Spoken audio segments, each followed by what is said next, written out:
बहुत बार हम पढ़ते भी हैं। मैम मुझे ये पूछना है कि मैम भक्ति क्या है, मतलब भक्ति क्या होती है? आज ये ज़माना अलग हो गया है कि भगवान से भी लेन देन का मामला चल रहा है कि आप मेरा ये काम कर दो तो ये हो जाएगा, और काम एक भी नहीं हुआ तो भगवान बदल ले कि वही कहीं और माथा टेकते हैं, यहाँ तो काम हो नहीं रहा, तो ये भक्ति नहीं होती।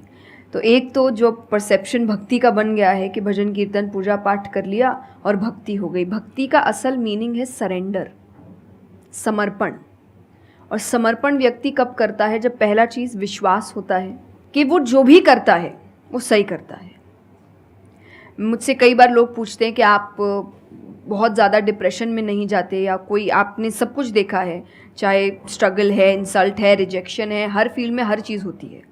अगर आप आगे बढ़ रहे हैं, कोई पोजीशन पे जाने की कोशिश करें तो आपको इनका सामना करना पड़ेगा, ये ज़िंदगी के साथ आता है, तो आपको सामना। लेकिन मुझे कभी दिक्कत नहीं दी ये चीज़ें। क्यों?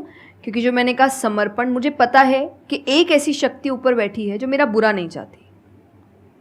तो कई बार बुरी चीज़ें भी मेरी ज़िंदगी में हो रही है, मुझे पता है वो मेरे अच्छे के लिए है क्योंकि वो कर रहा है।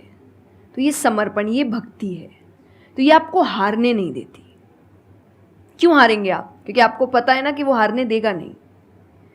तो आप अपने आप गिरे, आप फिर उठेंगे कि नहीं भाई अभी गिरना शायद ज़रूरी होगा, उसका इशारा है, इसीलिए चलो फिर उठते हैं, फिर आगे बढ़ते हैं। तो अर्जुन ने भी, जब समर्पण की बात गीता जी में आती है तो कई लोग कहते हैं कि धर्म का मतलब होता है अंधविश्वास। नहीं, क्योंकि अगर अंधविश्वास होता, अंधविश्वास में क्वेश्चन करना अलाउड नहीं होता आपको।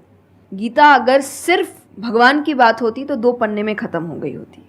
ये दोनों के बीच की बात है जिसमें अर्जुन ये जानते हुए कि सामने कौन खड़ा है, क्वेश्चन करने की तो कोई सवाल ही नहीं था वहाँ पर कि भगवान लड़ने बोल रहा है, क्या क्वेश्चन करना, पर उसने कंटिन्यूअसली क्वेश्चंस किए हैं। पर उसका भी नाम आया था समर्पण, कि वो समर्पित होकर क्वेश्चन कर रहा था कि ये जो खड़ा है ये मेरे हर सवाल का जवाब जानता है, ये मुझसे कभी कुछ गलत काम नहीं कराएगा। लेकिन इसका मतलब ये नहीं कि मैं अपनी जिज्ञासा बाहर नहीं निकालूंगा, मैं अपने क्वेश्चंस पूछूंगा। तो भक्ति का अर्थ यही होता है कि पहला निष्काम होता है। क्या फ़ायदा मत ढूंढिए कि मेरा काम नहीं हुआ तो भगवान है ही नहीं। भाई भगवान कहाँ है? भगवान होते तो ऐसा होता क्या? वो तो इंसान है इसीलिए ऐसे हो रहे काम। भगवान ने तो सबको देखे, बच्चा तो मासूम ही होता है, बड़े होके खराब हो जाता है। कोई बच्चा गलत आपने देखा है क्या? छोटा सा बच्चा ही डॉन बनने के बारे में सोच रहा है, वो तो बच्चा ही होता है, मासूम होता है, सच्चा होता है। तो भगवान इसलिए कहते हैं बच्चे भगवान का रूप है, क्योंकि वो एकदम प्योर होते हैं। बड़े होने के बाद हम काम खराब करते हैं और नाम फिर हम भगवान का देते हैं, क्योंकि हमको इल्ज़ाम लगाने के लिए लोग चाहिए। ये फेलियर्स के लिए भी, आप फेलियर्स के लिए भी हम कहते हैं मेरा काम अच्छा नहीं था, मेरा समय अच्छा नहीं था, मुझे पेरेंट्स ने सपोर्ट नहीं किया, मेरे पास ये नहीं था। वरना अगर देखा जाए इन्हीं सिचुएशन में कई लोग हैं जो काम करके आगे बढ़ जाते हैं। तो करने वाला तो कर लेगा, नहीं करने वाला इल्ज़ाम लगाएगा। तो वो इल्ज़ाम अभी हमें ऐसे दिखता है एक ऐसा कोई है जो सामने तो खड़ा नहीं है, भगवान लगाओ इल्ज़ाम। एक फ़ोटो है ना इंटरनेट पे कि भगवान खड़े, छोटी बच्ची खड़ी है, छोटी बच्ची के हाथ में एक टेडी बेयर है, तो भगवान वो मांग रहे हैं और वो बच्ची बोली मुझे बहुत अच्छा लगता है, मुझे नहीं देना। उसको नहीं पता कि भगवान के पास पीछे एक बड़ा सा टेडी बेयर रखा है और भगवान उसको कह रहे हैं कि बस दे दो और मुझ पे विश्वास रखो कि वो दे दो छोटी चीज़ जो तुमसे, आपको वो बुरी लग रही है उस वक्त कि मेरे साथ गलत हो गया या मेरा छोटा काम नहीं हुआ, मैंने तो इतनी पूजा की थी, इतना काम किया था।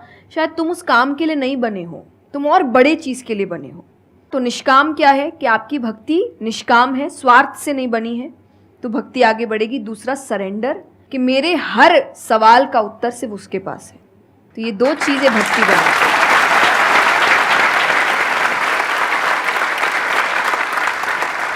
मेरा मन कर रहा है कि मैं बैठ करके बस आराम से आपको सुनता रहूं, मेरे को इतना अच्छा लग रहा है। आप प्लीज़ थोड़ा सा और बोलिए इसके बारे में, भक्ति के बारे में। मुझे सही में बहुत, कितने लोग चाहते हैं कि थोड़ा और बोले?